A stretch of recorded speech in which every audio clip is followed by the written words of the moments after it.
অন্তর্বর্তীকালীন সরকারকে আন্তরিক অভিনন্দন জানিয়ে বাংলাদেশ জামায়াতে ইসলামীর আমির ডাক্তার শফিকুর রহমান বৃহস্পতিবার এক বিবৃতি প্রদান করেছেন।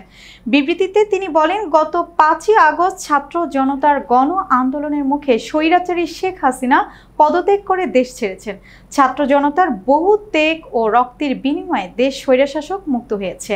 শান্তিতে নোবেল বিজয়ী আন্তর্জাতিক খ্যাতিসম্পন্ন অর্থনীতিবিদ ডক্টর মোহাম্মদ ইউনূসকে প্রদান করে 8ই আগস্ট বৃহস্পতিবার অন্তর্বর্তীকালীন সরকার গঠিত হয়েছে। অন্তর্বর্তীকালীন সরকারের কাছে ছাত্র জনতার অনেক প্রত্যাশা।